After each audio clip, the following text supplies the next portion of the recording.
Today's video is so important to me, and I feel like it's also very important to the society at large. They always say no man is an island. That is just simply the truth. We always would have people that we meet on a regular basis. And because we meet people on a regular basis, there's a system that has to work to maintain that relationship. I've never believed in the whole, oh, this person is my friend. You just meet someone today, person is already your friend. Meet someone today, person is already your friend. People can just be people that you know. They don't need to cross past that level. Anyone you allow into your space automatically has access. If you say that a relationship means a lot to you, or if you say that this person is my friend, then there should be a level of effort put into that friendship. If you do not intentionally decide to water your relationships, except you don't want that relationship, it will die. I think maybe we should start by defining what friendship is all about so that we understand what we're entering into. So we're defining friendship. And this is so important because so it doesn't feel like as if we're just talking from head knowledge. We have to have these things defined. So friendship is a voluntary personal relationship based on mutual affection. Mutual, that means it goes both ways. It's not a one-sided thing. Mutual affection, trust, and shared experiences. It involves emotional support, companionship, and a desire for the other's welfare. Oh my God. These bonds are crucial for mental health, reducing stress, and increasing life satisfaction. I love when he said a voluntary personal relationship based on mutual affection, trust. I know there are people here that might be in a relationship with somebody.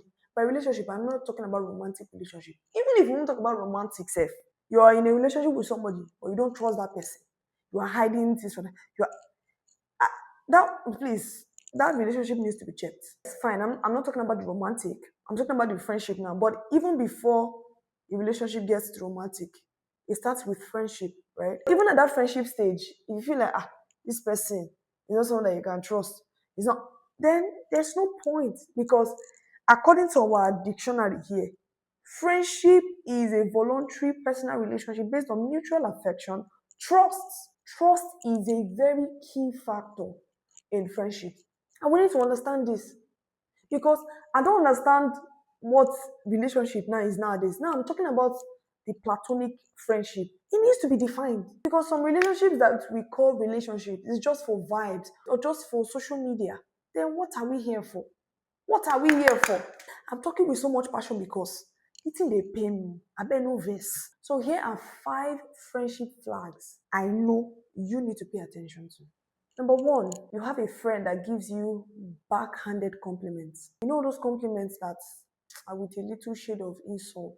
I think this would apply to the ladies more than the guys, but I don't think guys used to compliment themselves at all.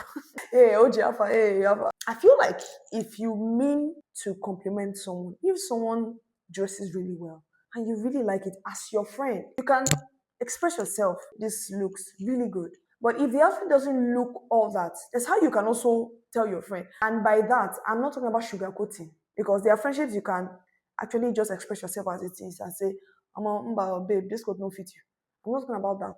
I'm talking about the ones that are packaged in compliment, but has a subtle shade in it. Compliments that have demeaning words inside. Or maybe you can see the countenance around the person's face. It's like giving this off vibe. And I would like to even add that even in a relationship, you always need to discern because there are people that their vibes are just off. You should just know. They might just enter your space voluntarily or involuntarily. But when you move around them, you just notice that on my end, your way no pure. I don't want to follow you talk, or I don't want to. I can talk to you, but I don't want to have anything to do with you because your aura. Have you not met people like that where something is just off about them? Their vibes, the way they, it's just off. That is where discernment comes in. But I'm not talking about that now. Let me just simply put it this way: if you receive a compliment from a friend and you are in between figuring out whether this is a compliment or a subtle shade, that is a backhanded compliment. And more especially if it's now done often. A friend will not put you in that kind of mental strain where you have to now start thinking about whether you are worthy of yourself or not. Or if this clothes is worthy of you, or if you are befitting to wear the clothes. Please, that is a red flag. See, when I was thinking about this, and I was like, okay, what are examples of backhanded compliments? So maybe you guys can give me examples in the comment section. Let me know examples of backhanded compliments that you've heard of, that someone has told you. Please share. I would really, really appreciate. Number two, the friend is only there when things go wrong. There is nothing absolutely wrong with having someone as a shoulder to lean on when things go bad for you. But what is always wrong is that the shoulder is not always available when something good happens to you. If you have a friend who you always run to or you always call when something goes wrong with you, but when something good happens to you, you are a bit hesitant to tell the person, that is a red flag, my friends. A friend should be someone who you can always communicate your heart to in your time of need, and also communicate your heart to in your times of celebrations and wins. You should be able to pour out your heart of excitement, your heart of joy when something good happens to you. Not like you want to express yourself, you are holding back. You're like, let this person not go and see this as no. Here is another thing I would like to say. So let me use this example. Two men, two besties, two best friends, they're both looking for a job and they've been applying, no way. So let's say they've been crying and saying, God, help me. Finally, the second person gets a job. See, as a human being, let's not lie. Let's not lie. For something that you have also been praying to God for, and God gives it to other person, and then your own is still yet to be fulfilled. It can pain. The same thing that you and your friend have been praying to God for, God finally answered your friend, and your own is yet to come. It might not be easy as a human being. That's why I always say it takes a level of strength for someone to still celebrate with you, even when they are also expecting their result. Another level of strength. That one is there on its own. So I just have to explain that. Yeah, back to my point. You have a friend who you always cry to. But when something good happens, you can't really trust this person with your wins because you are afraid of how the person will take it. That is a red flag. Because why are you afraid of how the person will take the news? A friend would always be happy for you. Even use it as a point of contact. God, you remember this person. God, you remember me. Father, you remember me. You remember me. You did it for my friend. Lord, you will do it for me. That's the kind of life that the Lord wants us to live. So I understand that it may be a different case. You knowing that this thing that God did for you, your friend is also expecting it. And then how would you not tell the person? I understand that one. But your friend will be happy for you regardless. And instead of feeling jealousy, like towards you, they can feel it in their hearts. It they happen. But it's important that the person doesn't act on it. By acting on it, I mean, start giving you attitude, cold shoulders. You want to greet, you say, hi, good morning.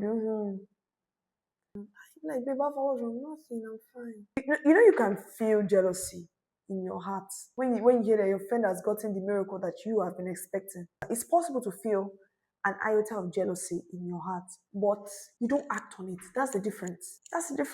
You can even pray about it. Lord, I am happy for my friend. In the name of Jesus, I know I am expecting this miracle. I know we were both crying about it, and Lord, you've made a way for her. Thank you because you already make it a way for me. You are the God who makes the crooked path straight. My own path is becoming straight. In fact, it is straight already. Number three, always too busy. Please, we need to talk about this. And honestly, I thought everybody was on this same level of thought or train of thought that nobody is too busy for you. People make out time for who matter or what matters. I thought we already were on this same pedestal of understanding. Not until when I see till now, I'm still looking for that post. I saw it on someone's story, and the thing just, why are we behaving as if it's work that comes first before relationship? I'm still looking for that post. Please, if anybody can find that post for me, I would really appreciate that you send it to me. Because it was, just paraphrasing, it was something about people are busy and everybody should understand. If your friends don't check in on you, you should understand it's okay. The world is busy. Everybody is trying to get this sorted, get that sorted. I'm still trying to remember. Oh my God. It's a different case if the person said that and now also acknowledged the fact that it is important to make effort at least. I would have said okay, because truly, the world is busy. But taking out time to nurture your relationships is worth it. For a relationship you deem important, there should be a level of effort to nurture that relationship. And that's why I always preach on intentionality. I have learned, trained myself to be a very intentional person. I just like to be intentional to people who matter to me. I might not call you every day, but you will not see I get you for mind. You make out time for people that matter to you. Yes, work is so important. As a matter of fact, it is our means of livelihood.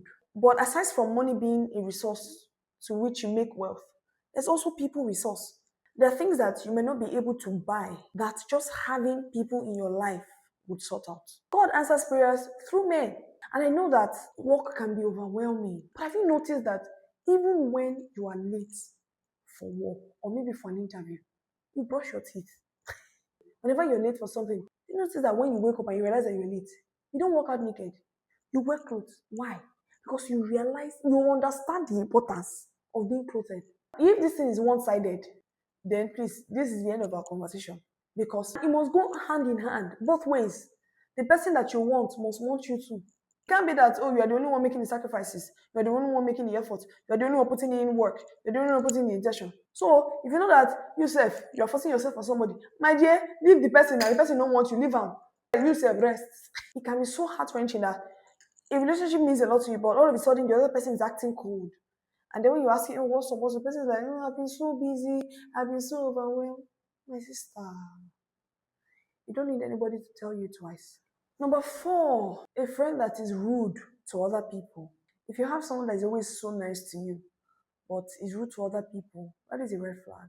When the person is around elders, doesn't greet, even strangers, gives them attitude. I'm not saying you have to,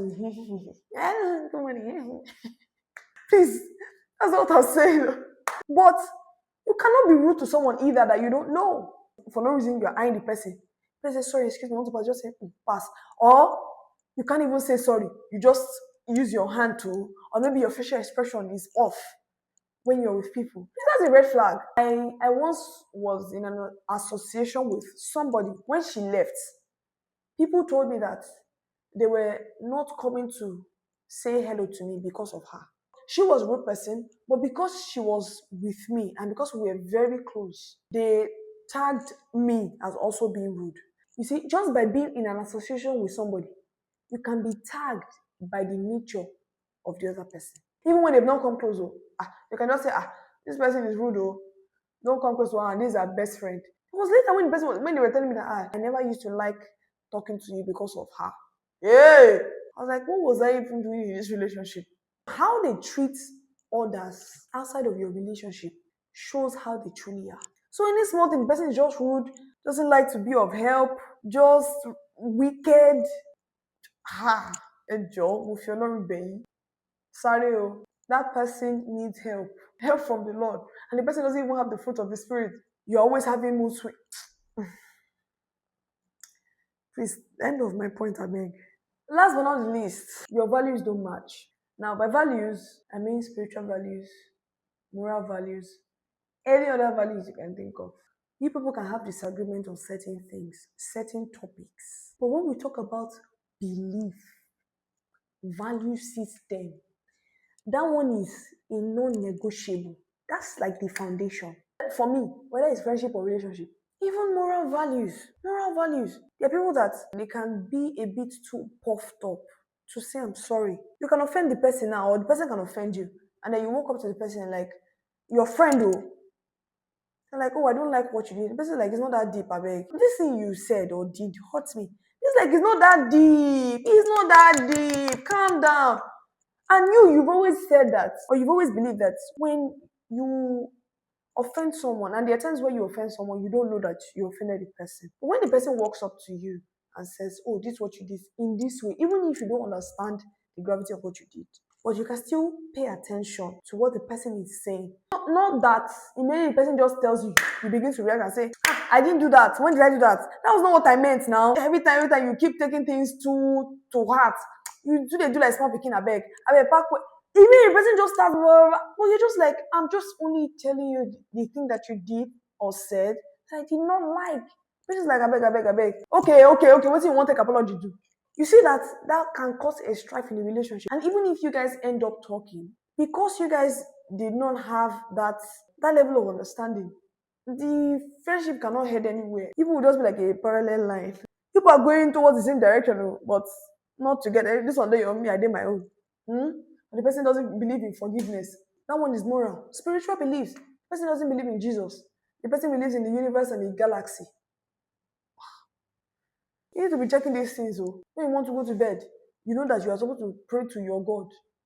Person now comes out, brings candle. You'd first of all think that, oh, because say light no day, you won't bring candle. Because he say, come bring another candle. Bring another candle. Carry like 5 candles. Come set around. Come wear red cape. What do they do for you? That kind of relationship cannot survive. Because you guys don't have the same belief system, the same value system. We've come to the end of this video. Honestly, I enjoyed it very much. Please let me know if you learned a thing or two from this video. Please comment below more red flags that you've heard or you've seen or you've experienced. I would love to hear your feedback. It always means a lot to me. Please don't forget to like, share, subscribe. I'm looking towards hitting 500 subscribers. I'm just saying in 3 months' time. We are 355 subscribers. We can get to 500 in 2 months' time. Please, please, please, please, please help me by subscribing to my YouTube channel. Thank you so much, guys, and I'll see you in my next video in March. Bye.